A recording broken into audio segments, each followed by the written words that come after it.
Assalamualaikum warahmatullahi wabarakatuh. Jumpa lagi nih dengan acara podcast yang pastinya kalian sudah pada tunggu-tunggu, yaitu podcast penyiaran dari KPI. Dan sahabat penyiaran, hari ini tentunya dengan seabrek informasi yang akan kita berikan pada hari ini, dan yang pastinya juga KPI selalu memberikan narasumber-narasumber yang pastinya mumpuni di bidangnya. Dan seperti hari ini juga kita sudah bisa mengundang seorang pemerhati perempuan yang memang malang melintang di dunia perempuan ini dan konsen terhadap isu perempuan itu, dan itu sudah dilakukannya semenjak tahun 1998 ya, kalau nggak salah ya. Oke, selamat datang Kak Mia. Selamat datang juga. Terima kasih atas undangannya. Kalau nggak ada undangan kan nggak datang. Iya benar sekali Kakak. Apa kabar Kakak, sehat? Alhamdulillah sehat badan, sehat pikiran, sehat kantong gitu kan? Kantong pun alhamdulillah masih sehat ya. Dan yang pasti sahabat penyiaran, untuk diketahui Kak Mia ini adalah seorang dokter yang saat sekarang ini menjadi seorang akademisi di salah satu fakultas favorit ya, apalagi untuk di Aceh ya, di Universitas Iskandar Muda. Dan beliau juga adalah mantan dari komisioner Komisi Informasi Aceh, dan juga beliau adalah seorang pendiri dari Pusat Bantuan Hukum dan Mediasi Aceh. Waduh, kalau dibilang posisi beliau ataupun bagaimana kiprah beliau itu udah mungkin nggak cukup waktu untuk kita podcast hari ini karena kita sibuk dengan apa sih latar belakang dari CV-CV beliau ya. Tapi yang pastinya hari ini dari KPI sendiri nih kita nih akan ngobrol-ngobrol, diskusi nih bagaimana sih sebenarnya kiprah perempuan pada era disrupsi. Nah hari ini Kak, kita kan sekarang ini sudah tidak bisa lagi ya menutup mata, menutup diri gitu, atau menutup telinga kita ya terkait perubahan dari wacana dari pemerintah, ataupun kalaupun bukanlah nih wacana dari era digitalisasi, tapi era disrupsi perpindahan ini memang harus kita hadapi, mau tidak mau, suka tidak suka.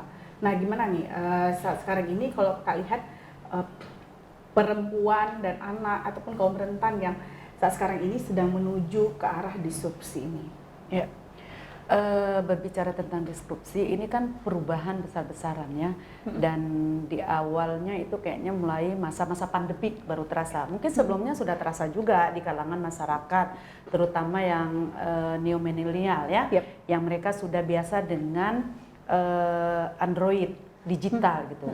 Tapi ini sangat terasa perubahannya ketika di 2020. Bagaimana perubahan itu memang kalau kita mengatakan memang signifikan ya. Jadi perubahan itu sangat, apakah istilahnya masif, cepat, dan tak tertentu dan sulit ditebak misalnya. Bagaimana perubahan di era disrupsi ya, dan itu juga akan lanjutan dari sebenarnya di era revolusi industri, karena semua kita digital. Melihat dari perubahan ini, terkadang tadi Ibu Putri mengatakan bagaimana peran perempuan. Saya hari ini berbicara apakah sebagai ibu rumah tangga, pemerhati untuk perempuan dan anak misalnya. Terkadang ibu itu adalah kan guru di rumah. Dan itu sangat berbeda sekali ketika digital dengan masa saya kecil dulu. Mungkin masa kecil dulu itu ibu-ibu itu marah mencari anaknya di lapangan atau di luar rumah karena menjelang maghrib itu marah. Tuh. Tapi hari ini di masa di digital itu ibunya yang marah untuk menyuruh anaknya keluar bermain gitu. Tuh. Nah itu dia, bagaimana perubahan yang sangat masif cepat ini ke era digital. So ada sisi positif negatifnya. Berbicara tentang posisi positif misalnya, bagaimana mode bisnis hari ini semua pakai digital.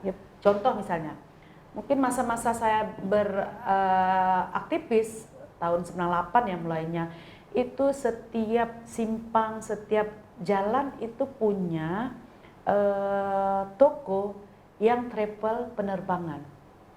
Tapi hari ini semua kita pakai digital. Bisnis sudah pakai digital, untuk pembelian tiket pakai digital, Kita cukup hanya ada Android.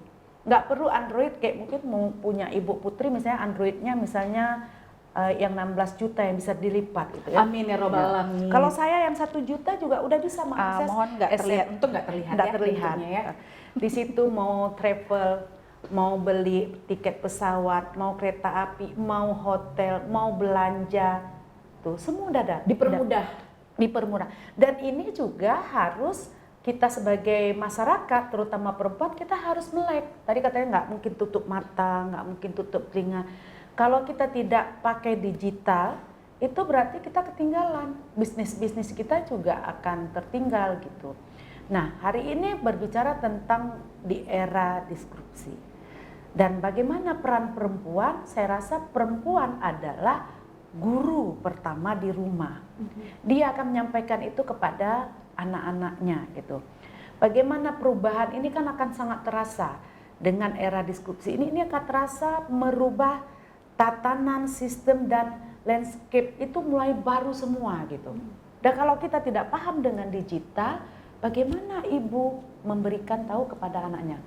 Ini sangat terasa ketika masa pandemik, seorang ibu yang tinggal di rumah yang biasanya tugas mulianya itu mendapatkan ridho Allah dan ridho suami kepada anak bersedekah untuk kegiatan rumah tangga domestik.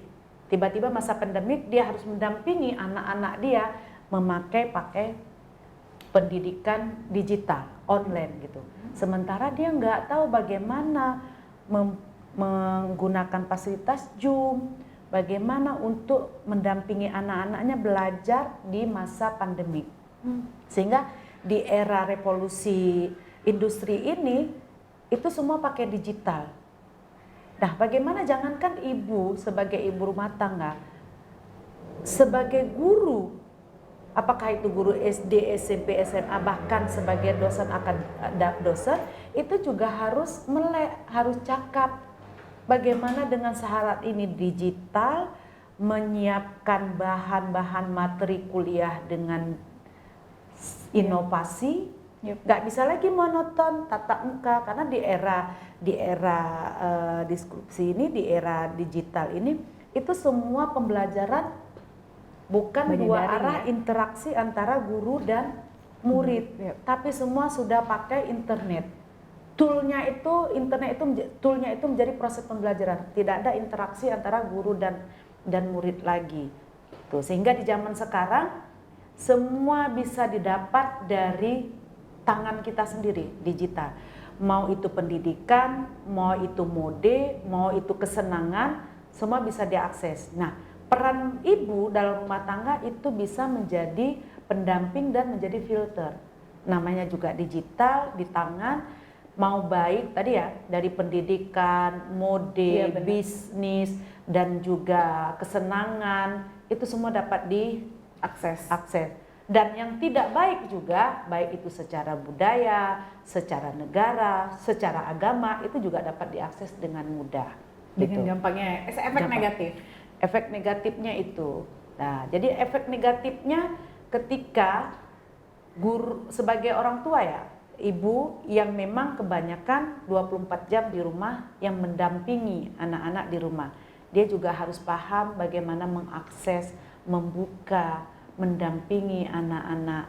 Dan karena saat ini ketika proses era disrupsi itu ada perubahan yang sangat mendasar. Tadi saya katakan sistem, tatanan, landscape, dan hari yang dulunya interaksi antara guru sama murid itu terjadi ya, dua arah, hari ini enggak, satu arah tuh. Anak-anak dapat mudah mempelajari, tapi yang sisi negatifnya anak-anak itu cenderung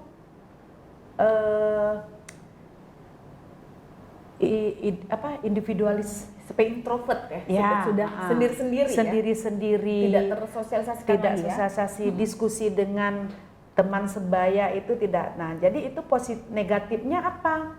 Dia itu suka menyendiri, dia itu sudah terbiasa dengan Android ya, digital. Dia nggak perlu orang lain, sudah menyendiri. Dan sisi negatifnya apa? Berarti dia suka menyendiri, dia itu istilahnya anak-anak itu pendidikan dia semua dapat, tapi pendidikan secara sosial, kecerdasan secara sosial dan emosional itu dia tidak dapat. Karena itu hanya didapat secara interaksi. Itu yang saya rasakan sebagai ibu rumah tangga dan juga sebagai dosen, interaksi itu akan, dia sangat cerdas, tapi kecerdasan secara sosial, secara emosional dia tidak dapatkan. Tuh, itu dia. Bagaimana hari ini hormatnya etika seorang anak kepada guru, kalau kita istilahnya kok di Aceh ini kan gure ya, itu yang mulai berkurang. Tuh. Tapi kalau sisi negatifnya, positifnya, hari ini ibu rumah tangga, bahkan anak belia itu sudah bisa berbisnis dengan hanya apakah secara online, ya. Faktornya berbeda-beda. Mungkin ibu rumah tangga mungkin awalnya melihat ada peluang bisnis untuk menambah income keluarga. Anak remaja juga sudah bisa ingin, nggak mau lagi minta jajan sama orang tua, pingin ada kemandirian. Nah, di era ini kemandirian juga muncul. Dia sudah bisa, anak SMP, SD bahkan sudah bisa menghasilkan dengan kreativitas dia sendiri, mencari peluang-peluang usaha dari bisnis-bisnis dari di masa era disrupsi ini gitu. Nah, ya kalau tadi Kakak sampaikan bahwa sebenarnya kemarin kita juga ngobrol nih, bagaimana sih sebenarnya melek media itu penting juga kepada perempuan ya. Karena kan kita sebagai istilahnya garda terdepan keluarga lah ya, untuk jadi filter ketika Kakak sampaikan. Nah, kalau misalnya kan kalau tadi kita sampaikan ya ini anak-anaknya masih kecil ya. Memang saat sekarang ini kalau kita lihat dampak dari efek dari gadget itu tidak terasa sebelum terjadi adanya permasalahan seperti kecanduan ataupun melakukan hal yang sama seperti adegan yang dilakukan di gadget tersebut, apakah perkelahian ataupun tanda kutip pelecehan seksual. Malah kalau kita lihat kan mereka kan karena ada menonton di gadget. Nah, itu kalau misalnya anak kecil ya yang memang mendapatkan paparan secara langsung. Nah, kalau misalnya yang udah dewasa, yang adult gitu ya, yang sudah remaja, kan kadang gimana ya, agak sedikit tanda kutip agak pesimis nggak sih Kak? Maksudnya bahwa orang tua bisa menjembatani atau memberikan suatu wejangan lah, nasihat ya. Kadang-kadang anak-anak sekarang kan masih ada gini, udah dikasih nasihat lagi gitu. Maksudnya kita kan nggak tahu ya mereka itu menerima kita, gampang menerima kita kah ketika kita memberitahukan, atau hanya itu sekedar sampai di kuping kanan kemudian keluar kuping kiri. Itu bagaimana tuh Kak menyikapinya? Bagaimana sih sebenarnya trik? Ya mungkin ya lebih ke trik ya, karena kan masa mereka yang di pubertas gitu ya, masa remaja itu kan sebenarnya masa-masa seperti masa inkubasi seperti penyakit yang lagi tinggi-tingginya gitu kan, tergantung bagaimana cara kita ini menyikapinya. Gimana itu Kak ya? Iya, fase puber ya. Fase puber itu kan ya nggak bisa dibilang lah istilahnya paling ngerti gitu. Merasa dia itu kan sudah mulai fase antara dari anak-anak dan merasa dia itu udah dewasa, udah kakak-kakak, udah ya kayak di sini lah ya, masih 12 tahun gitu ya. Nah, boleh lah gitu kan. 12 sama 17 kan ada. Oke, sama kita. Belum 20 pokoknya. Jadi itu memang menjadi permasalahan siapapun sebagai ibu ya, karena hari ini kan mindset kita yang selalu dibentukan sosial kita itu karena kan ibu di rumah. Nah, ini menjadi permasalahan juga sebenarnya. Ini bukan hanya menjadi tanggung jawab seorang ibu juga gitu. Karena hari ini apapun produk, apapun perkembangan itu pasti ada sisi positif negatif. Tidak bisa konten-konten misalnya contoh situs-situs porno gitu. Nggak bisa, walaupun misalnya Kominfo sudah meretas, sudah memblok bahwa tidak bisa. Ada ya, juga masih. Ya pandai-pandainya orang, ya sama kayak kita masa kuliah lah. Sama kayak anak-anak yang di depan ini kan, pandai-pandai buka ya kan. Pandai-pandainya mereka seorang dosen membuat sistem jangan lihat catatan, ya pandai-pandai mahasiswa lah ada kesempatan. Nah ini juga begitu, tapi intinya apa? Bagi saya komunikasi memang itu menjadi utama, landasan ya. Dan ketika kita mengatakan bahwa contoh misalnya situs porno itu secara agama sangat dilarang, walaupun memang itu bukan sekali dua kali, dan seorang ibu juga hal yang biasa untuk melihat HP anaknya gitu. Tidak ada yang mengatakan tidak boleh menasihi anak 1-2 kali, sampai puluhan kali juga harus diingatkan gitu. Ada yang boleh, ada yang tidak boleh gitu. Bahkan di HP ini juga jangankan situs porno, cara mencuri juga udah bisa dibuat. Bagaimana kunci T gitu, bagaimana Mencuri hati juga mencuri ada. hati juga yang tidak ada pasal-pasalnya gitu kan, memberi PHP gitu kan. Nah ini juga begitu. Jadi komunikasi yang penting, ingatkan bagaimana, dan komunikasi itu, dan secara kayak tadi Putri mengatakan sudah ada HP ini, interaksi antara orang tua dengan anak di rumah itu juga. Coba lihat hari ini, pergi sama-sama ke warung, pergi sama-sama ke kafe, itu kita bersama anak, suami itu pada lihat HP. Buat aja aturan ketika berkumpul, HP tidak boleh pegang, kecuali telepon gitu. Jadi ada edukasi-edukasi yang selalu kita berikan, mana yang baik, mana yang tidak. Karena hari ini ketika kita mau cari bahan, misalnya organisasi, ada tugas, nah saya aja kadang kaget, ini kok organisasi gambarnya macam-macam gitu, bagaimana kalau dengan anak-anak? Nah itu yang diberi kesadaran bahwa ada hal-hal yang tidak pantas untuk dilihat saat ini. Bagaimana komunikasi, bagaimana, karena oke, tingkat SD si ibu masih bisa, tapi ketika dia sudah SMA, sudah keluar, sudah dia sekolah, itu kan anak sekolah sekarang kan sore baru pulang. Dan berarti pagi, sore dan malam ibu yang harus memberikan.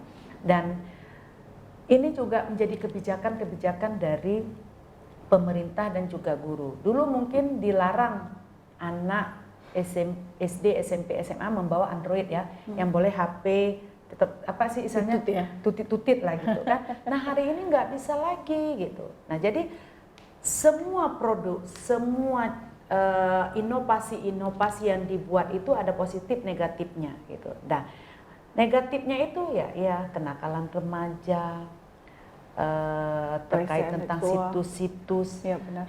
terkait juga bagaimana produksi penjualan yang tidak baik. Nah itu juga itu diingatkan lagi bagaimana hal yang dilarang negara, dilarang agama, walaupun memang kita ya pendekatan dan penguatan agama hari ini sangat penting gitu.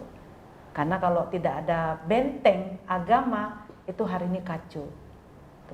Bagaimana dia mengakses, semua bisa diakses gitu. Berarti memang bagaimanapun ceritanya, istilahnya keluarga itu adalah yang paling depan gitu ya. Iya. Dan jadi yang pastinya nih sahabat penyiaran, buat nih kaum milenial ya, kita ini ya kita juga memberitahukan bahwasanya penting gitu, penting untuk mengkritisi diri ya, mengkritisi diri terhadap segala sesuatu yang masuk pada kita ya. Sebenarnya bukan aja misalnya kalau kita bilang nih situs yang kita buka di YouTube ya, dari WhatsApp aja, WhatsApp grup, WhatsApp nih sebarkan, jangan berhenti di Anda. Ini segini meninggal, apalagi kemarin waktu tentang COVID ya, banyak kali tuh. Pokoknya tiba-tiba handphone nih banyak jadi dokter ini, maksudnya banyak jadi dokter yang kirim-kirim gini gitu ya. Nah hal-hal seperti ini kan juga maksudnya ada membuat tanda kutip menjadi ujaran kebencian gitu, menjadi pesimis kepada pemerintah. Jadi sudah istilahnya seperti benci-ruman gitu, nggak suka gitu sama pemerintah. Itu kan gara-gara ujaran kebencian. Nah inilah bagaimana ya untuk kita membentengi, maksudnya kadang-kadang sekarang anak muda sekarang maksudnya kan tidak gampang juga ya kan untuk kita istilahnya meliterasi ya, bahwa mereka lah sebenarnya yang akan menjadi generasi penerus kita, gitu. Walaupun kita masih muda gitu kan. Jadi generasi penerus kita tuh nggak mungkin generasi yang tanda kutip cacat-cacat dan arti sosialnya ya, sehingga bagaimana nih generasi era disrupsi ini, kalau istilahnya kita sebagai perempuan pun istilahnya tanda kutip masih termarginalkan dalam substansi di ranah publik kayak gitu. Ini apa sih ya maksudnya yang mungkin bisa kita sampaikan juga kepada, ini kan bisa dinonton sama pemerintah, banyak halayak yang bisa nonton ya. Podcast kita mungkin jadi masukan lah seperti itu. Iya, hari ini karena kebijakan perempuan itu bukan saja domestik, ada peran di dalam pembangunan untuk terlibat baik itu di Gampong, bagaimana mulai dia perempuan itu ikut terlibat dalam Musrembang Des, misalnya kayak itu. Apalagi ada kebijakan 30% Kuota. minimal, itu minimal 30%. Tapi bagaimana itu keterlibatan perempuan, tadi kita berbicara rumah tangga, ini keterlibatan perempuan. Nah, ketika berbicara tentang 30% itu itu masih minimal. Tapi ketika kebijakan 30% itu tidak didukung, tidak diperkuat dengan regulasi, nah itu sama aja. Bagaimana peran perempuan hari ini dalam pembangunan, apakah itu di ranah pendidikan, di ranah ekosop lah, ngomong sosial budaya. Kita lihat aja hari ini berapa anggota dewan perempuan. Karena menjadi tugas dewan legislatif, pengawasan dan penganggaran. Tidak mungkin kita berbicara tentang keterlibatan program-program perempuan kalau tidak dimunculkan di dalam program. Ada program untuk peningkatan kapasitas perempuan, untuk kegiatan-kegiatan perempuan, tapi ada alokasi, kan sama aja bohong bahasa anak muda sekarang tuh. Jadi peran pemerintah juga ada kebijakan di dalam negara kita keterlibatan perempuan. Contoh hari ini 2 tahun lagi 2024 itu suara perempuan sangat dinyaring, sangat dicari-cari oleh kandidat-kandidat laki-laki. Nah, hari ini perempuan juga punya kapasitas posisi tawar, yang mana hari ini anggota kandidat yang selama ini sudah menyuarakan kepentingan-kepentingan perempuan. Tuh. Tadi kata Putri mengatakan bagaimana selalu perempuan hari ini dimarginalkan. Diakui atau tidak diakui sampai hari ini masih saja perempuan masih dimarginalkan. Coba kita lihat misalnya ini KPI, komisi ya. Berapa yang komisi-komisi yang hari ini itu anggotanya 7 tapi perempuannya cuma 2. Bahkan ada anggotanya 5, perempuannya cuma 1. Seakan itu menjadi kajut lah. Yang penting nah tuh. Karena hari ini juga perempuan-perempuan yang mau dimasukkan namanya di legislatif nanti, dia kan itu nomor 1 biasanya laki, 3 perempuan, 6 perempuan, 9. Padahal bisa aja 1 perempuan, 2 perempuan, tapi karena menjadi tuntutan kebijakan bahwa ada keterlibatan perempuan, jadi makanya munculnya biasanya perempuan 3, 6, 9 tuh. Tapi hari ini perempuan yang dimasuk dalam partai politik itu juga harus punya mindset, punya platform. Apa sih yang disuarakan oleh partai hari ini? Jangan asal kajet lah. Yang penting masuk kota, yang penting itu. Nah itu dah. Begitu juga dengan di sistem pemerintahan. Keterlibatan perempuan bagaimana? Saya akui ada sebagian laki-laki yang punya perspektif untuk mendukung membuat program perempuan dan anak. Tapi ada sebagian juga nggak paham. Tuh. Dan ketika perempuan pengambil kebijakan di legislatif, yudikatif, nah dia menjadi paham apa itu program-program yang ada. Tuh.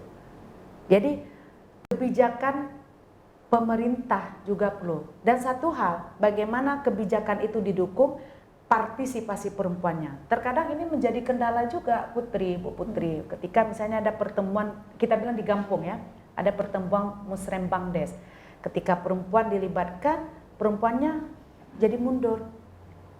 Nggak usahlah kita, ibu kecilnya aja nggak hadir. Nah, dan ketika perempuan ini hadir di dalam pertemuan-pertemuan di Gampong, itu juga tidak selesai dengan bapak-bapak di Gampong. Yang kepu ibunya di Sinan, hana mecap. Nah, malam sudah keluar gitu. Nah, tapi terkadang it's okay kalau bentukan masyarakat hari ini belum terbiasa oleh kehadiran perempuan. Selemah-lemahnya kampung pasti ada kelompok marhaban. Silakan memberikan masukan-masukan untuk pembangunan di kampung, apa yang diinginkan program-program oleh perempuan. Kalau memang kita merasa tidak nyaman hadir di pertemuan Gampong, di situ ada mertua, di situ ada paman, di situ ada sepupu. Terkadang kita jarang-jarang perempuan mau. Jadi berikanlah di dalam Gampong itu ada perkumpulan, ada komunitas-komunitas yang memberikan masukan-masukan. Nah, kalau di legislatif juga ketika dia tidak bisa berpartisipasi ya, mungkin kita juga lihat berapa banyak anggota legislatif perempuan yang aktif, yang partisipasi itu, vokal itu siapa gitu. Ya bisa kita sampaikan teman-teman di masyarakat, teman-teman LSM memberikan masukan-masukan itu kepada pengambil kebijakan. Dan satu hal, jangan memberikan masukan setelah diketok palu. Itu sama aja, tunggu tahun depan. Kalau masih ingat. Kalau masih ingat. Iya. Dan jadi kalau kita yang mau aktif, silakan perempuan bekali diri, peningkatan kapasitas SDM, bagaimana komunikasi, dan hari ini HP itu walaupun 1 juta bisa kita lihat bagaimana sih pendidikan kepemimpinan perempuan, bagaimana cara berbicara di depan publik, apa yang harus saya sampaikan, sampaikan dulu formatnya yang akan saya sampaikan ini, medianya apa, apalagi hari ini. Tuh, bagaimana misalnya kayak tadi Putri katakan ya, banyak orang menjadi tidak percaya kepada pemerintah saat ini. Tuh. Ya banyak kasus. Bagaimana orang melihat pengambil kebijakan hari ini, alokasi anggaran dari masyarakat, dan harus kita pahami bahwa itu alokasi anggaran untuk masyarakat. Semua tujuannya untuk kesejahteraan masyarakat. Yang tidak katakan kesejahteraan masyarakat berarti itu tidak dikatakan kesejahteraan bapak-bapak, tapi kesejahteraan masyarakat berarti itu lingkup luas. Di situ ada laki-laki, ada perempuan, ada anak-anak, ada manula, semuanya. Karena hari ini laki-laki perempuan punya hak yang sama. Apakah itu mulai dari perencanaan, mulai dari pelaksanaan, sampai dengan pengawasan. Iya benar Tuh, sekali. gitu. Jadi peran laki-laki perempuan sama dalam mengakses, dalam menikmati pembangunan gitu. Begitu Putri. Nah, yang pastinya nih sahabat penyiaran, dari tadi ya udah disampaikan sama Kak Mia bahwasanya memang kiprah kita ya, perempuan kita nih apalagi ya yang masih muda gitu ya, sahabat-sahabat penyiaran semuanya, dan juga tidak tertutup kepada laki-laki yang memang harus berperspektif gender ya. Nah, sekarang ini memang tanda kutip masih ada saja yang istilahnya sebenarnya dia tahu kompetensi seseorang tersebut, tapi karena melihat ada yang masih perempuan gitu ya, masih menganggap itu ada tanda kelemahan, padahal sebenarnya itu tidak menjadi kelemahan, menjadi partner sebenarnya, partner yang pas ya dengan laki-laki. Dan yang pasnya nih, kiprah perempuan di era disrupsi ini memang sangat penting, dan kita harus optimis, dan istilahnya kita memang harus menjadi manusia-manusia yang kritis ya, kritis terhadap diri sendiri, kritis terhadap lingkungan, dan juga kritis terhadap pemerintah kita itu sendiri ya. Jadi poin mungkin sebelum kita closing ya, Kak, apa nih yang bisa disampaikan tuh sahabat-sahabat penyiaran ini, bagaimana sih sebenarnya yang harus dilakukan dari tingkat kita nih ya, istilahnya nggak usah kita ngomong jauh-jauh deh ya, dari kiprah perempuan itu sendiri, baik itu perempuan dari tingkatan ya yang masih muda, yang sudah berkeluarga atau sudah ibu-ibu nih dalam era disrupsi ini, Kak. Yang mungkin bisa Kakak sampaikan sebagai closing statement.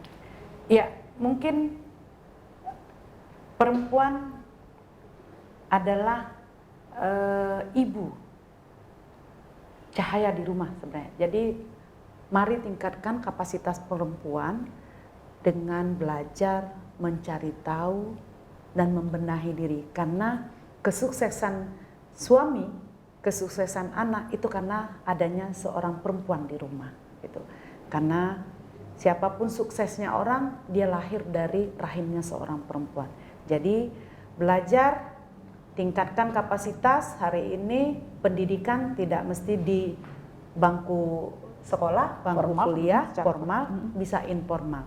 Silakan dengan kota 3 GB, 3 GB langsung itu bisa. semua kapasitas sudah bisa ditingkatkan. Dan bagi yang apalagi yang muda-muda, pendidikan dan keterampilan itu sangat perlu. Kemanapun kalian perlu keterampilan, pendidikan, dan juga etika. Ya, jadi buat adik-adik di sini yang ada 15 orang ya depan kita ya, tuh ini udah dengar nih yang disampaikan sama kami ya nih. Jadi bahwa optimis terhadap segala sesuatu yang ada di depan kita, karena memang teknologi sekarang ini harus kita istilahnya harus kita anggap itu menjadi energi positif untuk kita ya, menjadi yang mempermudah kita dalam melakukan segala sesuatu, tapi yang negatifnya juga ada, tapi bagaimana cara kita membendung itu. Yang penting saringan kopinya berlapis-lapis gitu ya. Saringan kopi berlapis-lapis. Karena Ya. semua hari ini kan tumpah ruah informasi. Jadi kalau bukan kita yang membentengi dan menyaringnya, siapa lagi? Karena kayak kata Putri tadi, kalian adalah kandidat pemimpin ke depan era milenial. Era milenial. Era gitu ya. milenial, kalian yang pemimpin. Kami ini kan nanti udah pensiun. Jadi yang Masih kalian muda loh kita, Kak. masih muda gitu. Jadi bayangkan aja kalau sekarang remaja-remaja kita sudah terkontaminasi, etikanya berkurang dan tidak berpikir bahwa dia adalah pemimpin ya. Oke, kalau begitu terima kasih Kak Mia untuk berhadir di sini. Semoga ke depan insya Allah kita akan jumpa lagi ya dengan yang pastinya topik-topik pembicaraan kita yang lebih menggigit lagi. Oke, sahabat penyiaran, insya Allah kita akan jumpa lagi di pertemuan podcast KPI dan yang pastinya dengan host-host yang lebih kecil lagi ya. Kalau gitu Putri Novriza pamit. Assalamualaikum warahmatullahi wabarakatuh. Sampai jumpa. Waalaikumsalam.